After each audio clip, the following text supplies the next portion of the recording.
Hey there! I'm Sarah A. Chrisman, the author of the Tales of Chetzemoka, and today I'm going to talk to you about diaries.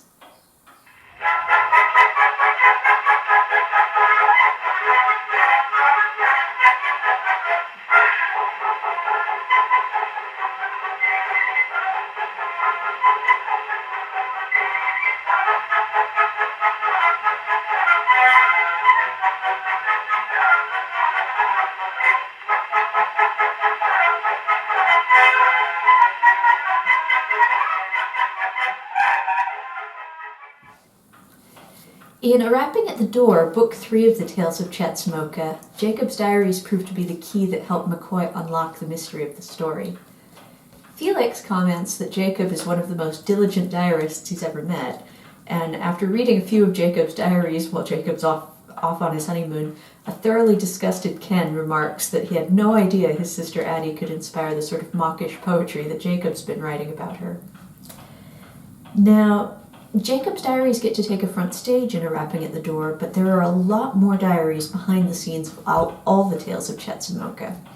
Diaries of real people from the 19th century are some of my best and favorite sources for getting the feel and the atmosphere of the Victorian era just right in my books.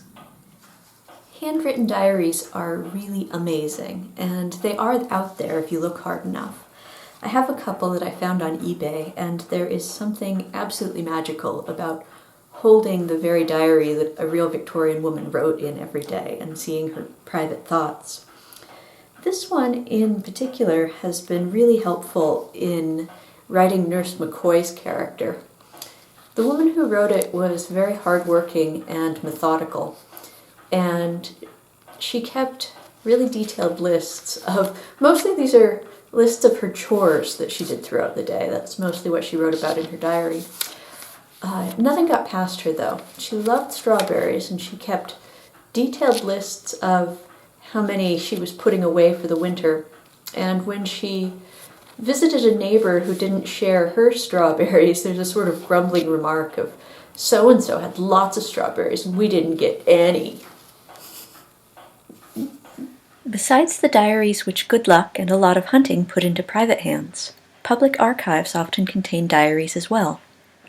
In Three Women a Wheel, Ethel tells Addie and Lizzie a story about her Latin professor, Miss Hansey, having a romance with a student, Edmund Meany. It's a true story.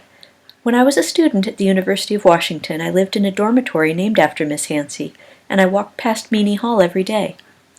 After Edmund Meany graduated at the top of his class at the University of Washington, he went on to become the most beloved leader of the school. He left his papers to the University of Washington in his will, and it was by reading his diary and letters in the UW Special Collections archive that I learned about his courtship of Miss Hansey when he was young. They were engaged for 3 years, but even though I lived in Hansey Hall, I never learned about her romance with a student until I went hunting in the archives. Their courtship was never chronicled in any sort of books, so I would never have known about it if I hadn't read Edmund's diaries. Besides original physical copies of diaries, quite a few have been transcribed and published. And my very favorite is Maud, the Illustrated Diary of a Victorian Woman. This is a real gem of a book. It's unfortunately out of print right now, but if you can get a hold of a copy, I highly, highly recommend it. It's wonderful. The woman who wrote it was an artist. So not only does her diary include accounts of what she was doing every day, she also drew and painted pictures of everything. Maud had a wonderfully sweet and light-hearted attitude towards life, and that influenced Addie in my Tales of Chetzemoka.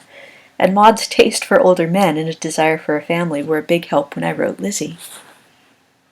If I tried to go through all of the published diaries and memoirs that have influenced the Tales of Chetzemoka, we'd be here all day, and I know neither you nor I have time for that. But I do want to just briefly call out 2 more of my favorites. Molly Hughes' book, A London Family, is technically a memoir, but honestly, it's detailed enough to be a diary, and it's a wonderful window into daily life in the late 19th century.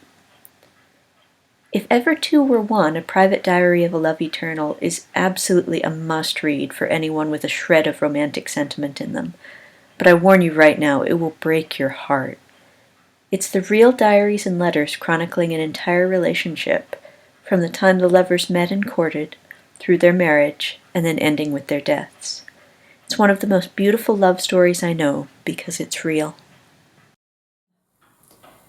Besides antique diaries and published diaries, the other diaries I draw on for inspiration for my stories are my own diaries. These are all mine.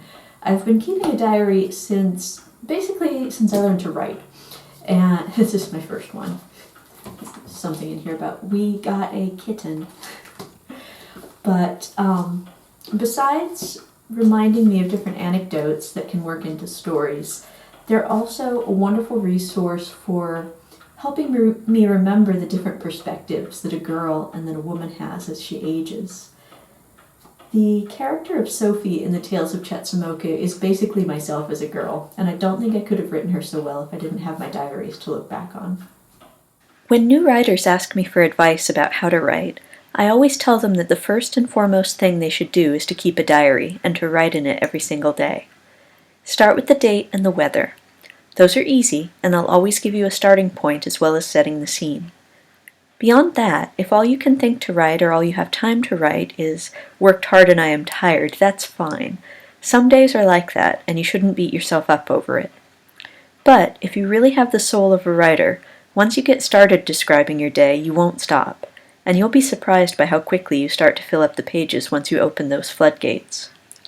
After a while, you'll discover that the more you write, the more you can write, and the better you'll get at it. The beauty of a private diary is that you're writing for yourself alone, so you can write down whatever you really think and how you really feel, without worrying about anyone judging you. And that freedom will help you find your own unique, true voice. Thank you for watching today. I hope you enjoyed this video. If you did, please give it a nice thumbs up, and remember to tell your friends about my books. Happy reading!